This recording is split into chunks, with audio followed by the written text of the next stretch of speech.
Hello. Hi, sorry, my name is Asif. Just calling regarding the halal issue.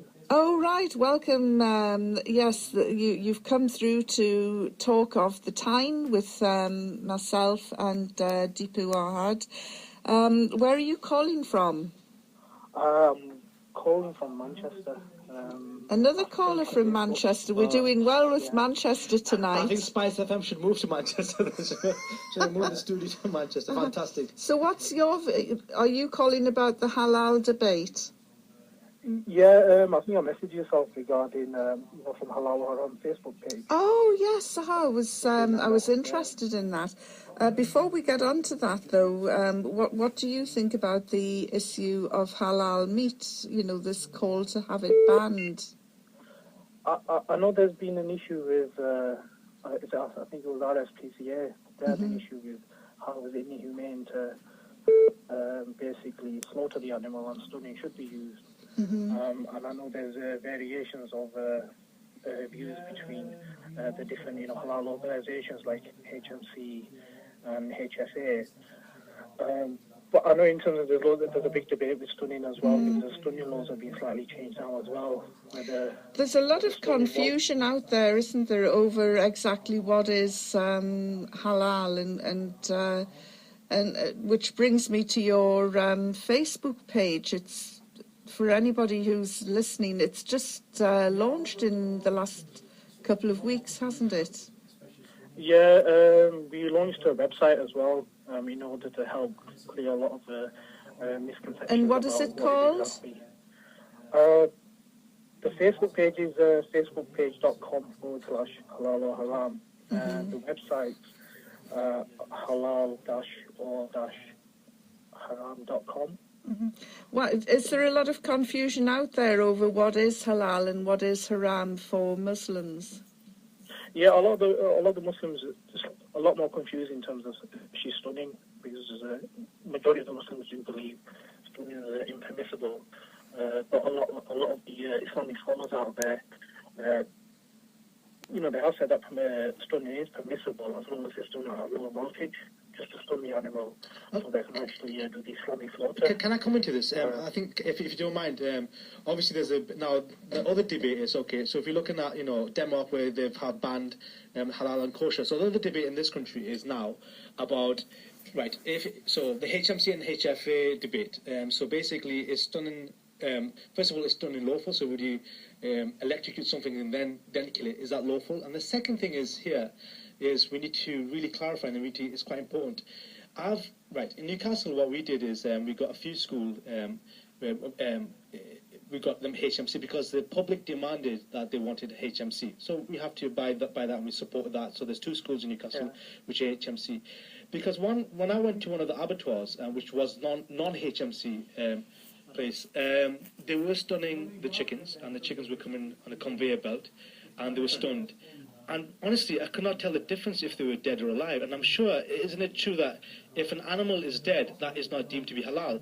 So these animals, these chickens which are coming around the conveyor belt, I cannot tell if they were dead or alive. So you think some of them might have been killed? I'm telling you, some of them, obviously, because of the electric shock. I couldn't take their pulse because I didn't know what the pulse was. But I cannot tell which one was dead or alive, because all of them looked dead. And it was honestly you are correct there in terms of if the animal's stunned and if it's deemed possibly dead, and then you slaughter it, then obviously it would be definitely haram. But then there's a possibility as well, even in terms of when you slaughter the animal itself, if you cut the wrong vein, and you end up harming the chicken, it could also be deemed as haram as well. Yeah, but that's why you get... So example, do you know when we went... I think it's a great debate, this. So when we went to this abattoir, and we went there, so this guy, so the stunned chickens were coming around the conveyor belt, and he had a cigarette in his mouth. And he had a cigarette in his mouth, and he was cutting the chickens. So one of the scholars said to me, "What are you doing? You've got a cigarette in your mouth. are you doing the tasmiyah, or are you saying Bismillah, Allahu Akbar? He goes, brother, I'm saying it from my heart in Urdu. He said, Dil se keh rahe, so I'm doing it from my heart. Because, well, you can't do that. It's not. You have to say it. You have to say it verbally. So I think you're right. I think the person who is slaughtering the animals has to know how he's slaughtering. Obviously, there's a few veins which have to be cut, and it has to be one swift cut to the carcass. And I think that's quite important. So there needs to be training there. But for me, when going back to the stunning issue, when we've seen those chickens stunned, honestly, another thing is like human beings, different people have got different strengths. So if I got electrocuted, God forbid, I might live longer than somebody else who's not as strong as me. Yeah. So there's another debate there. But honestly, when we saw these chickens coming around the conveyor belt, I can't tell you, nobody can guarantee if they were alive or not, and none of them were flapping. All of them looked dead. So I don't know how people can justify. I mean, I was a witness. I don't know how people can say that was halal, because they all look dead. They might have been alive, but from what I witnessed, I could not see anything in them. Yeah, they're unconscious out there basically, and then that's when they end up slaughtering. But remember, from my research as well, you've got countries like Indonesia and Malaysia where stunning is still practiced, you see, but at a very low voltage. But I know in this country they're slightly increased. I'm surprised at that, because I would have thought that Malaysia and Indonesia wouldn't have gone for stunning. No, but if you think about it in terms of the mass market, the amount of demand there is for chicken and for halal meat, you just can't, meet that demand by just, physically slaughtering each animal. Stunning is the only way where you can go through a big amount. But the Jews don't do it, do they? The Jews don't stun, do they? The kosher is not stun. I think the Jews do use the stunning method also as well. Okay, because from speaking to our rabbi, they say when we're quite close to our rabbi, we do a lot of work for our rabbi. He said that the Jewish, the absolute kosher, the kosher they eat is not stunned, and it can't be stunned. And this is what the debate, discussion. They say that the animal must be conscious before it's killed. Yeah. So if you're stunning it, then it's unconscious. So under Jewish law, the animal must be conscious. But if I can go to your website, it's called Halal or Haram. So who makes the decision over what is halal and what is haram? Because you know what it's like. You get 3 Muslims together and you end up with 5 opinions. And a fatwa. Yeah, no, I know what you mean. And a fatwa, What we started doing was we started looking at different products.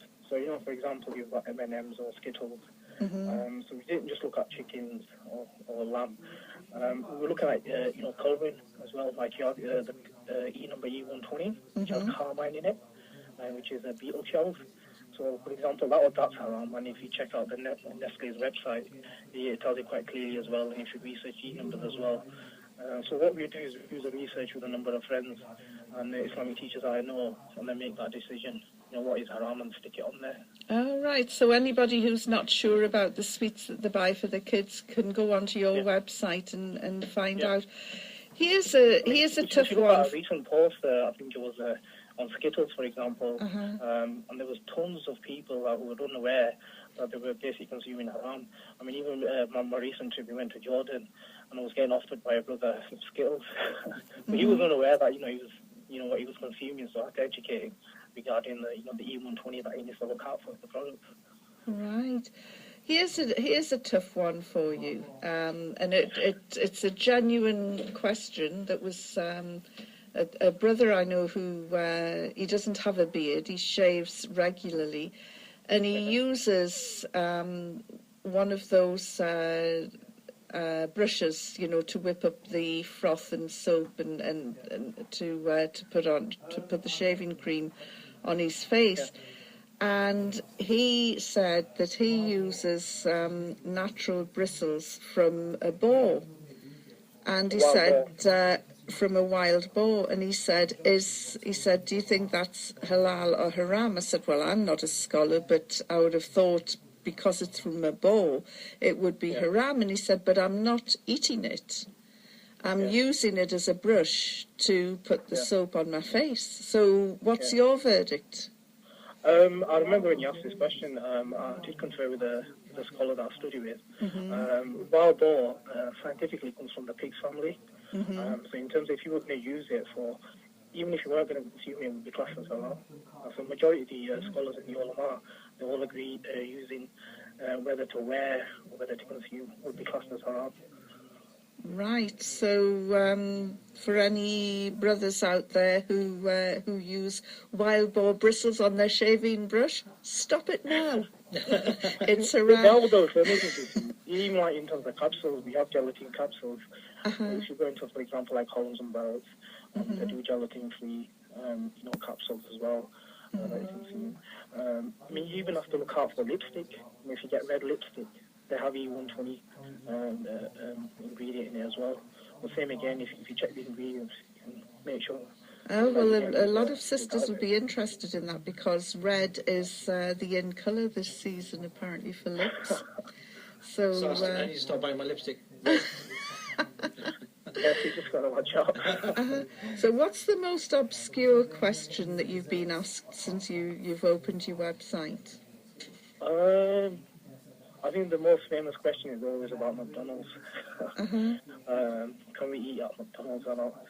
I mean, what I did was we did some research on McDonald's and on their website.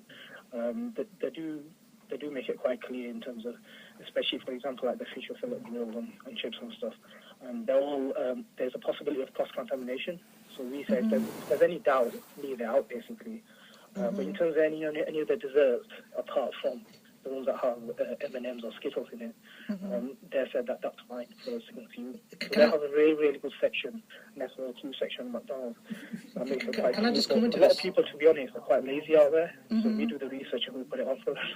I mean, can I just comment? I mean, you said, obviously Islamically, if there's a doubt, you shouldn't consume. So that goes back to the stunning, isn't it? But if there's a doubt there, because if you don't know if that, because out of 100 chicken, maybe 99 is unconscious. So, and if it's slaughtered in the right way, it's halal.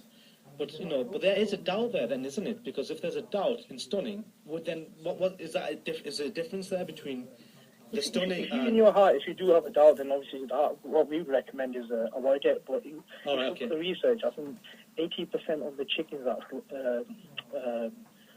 halal meat in this country, they're stunned.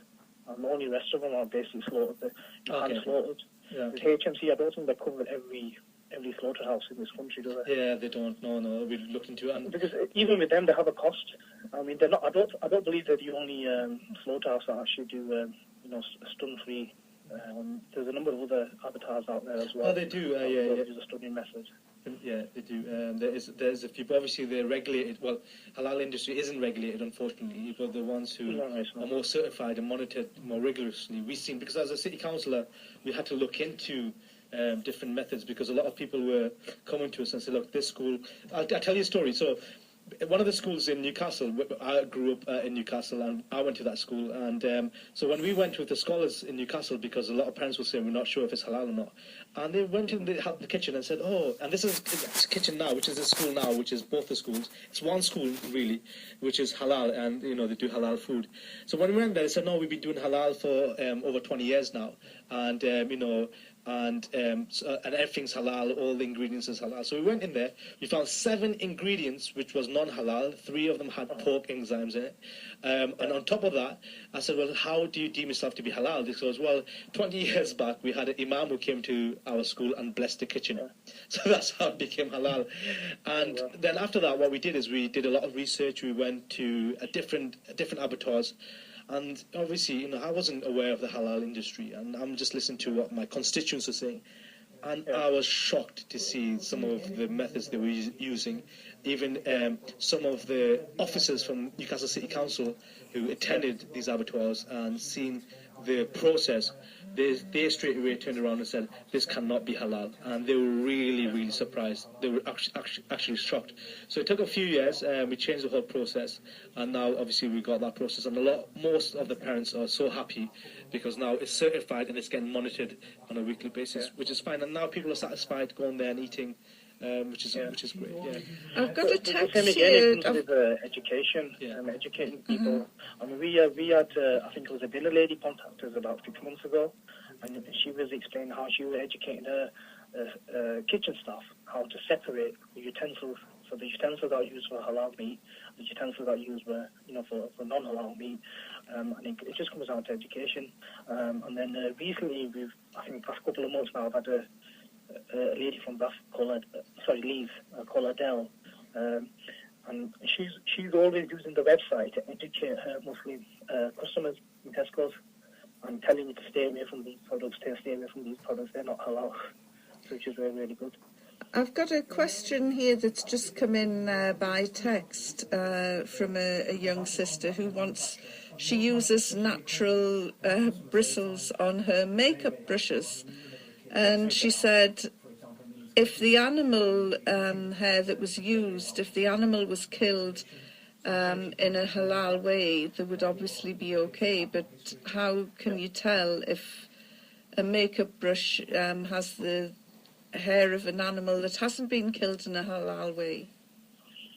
That would be a difficult one, but it just comes down to research, basically. They'd have to contact the manufacturer, and most especially big companies, they have customer service lines, and they're very, very helpful. I mean, even there was a case recently about, for example, Millie's cookies. We just ring the customer service, and very, very helpful. They'll give you all the background information. So I'm sure if you contact the manufacturers, they'll give you some background history.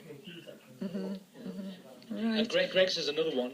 Greg's is we looked into Greg's, and Greg's again, like Millie's cookies, were quite helpful. They were saying, look, most of our stuff are vegetarian, but we're not sure if there's any cross contamination. And some other items, like pasties, unfortunately, I'm going to put it down on a lot of people. They're 100% sure if all the ingredients is super for vegetarians, and they have to go through the line of the process to find out the root.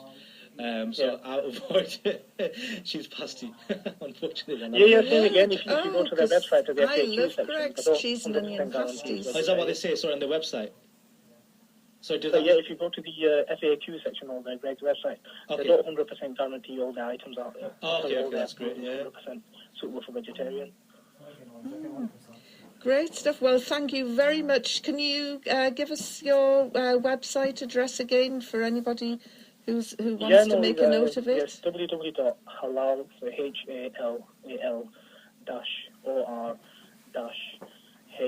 HALAL-HARAM.com. So halal-or-haram.com. Fantastic. Well, thank you so much, and you've certainly given us food for thought there. Okay, thank you. Well, that was... We're getting a lot of calls in, so do call us. We've had a few calls actually while this brother was on air, so do call us back, and the number to call is 01912 273 9888. Right. So anyway, you've had a weird sort of week. And I'm sure we're going to get a few calls by the time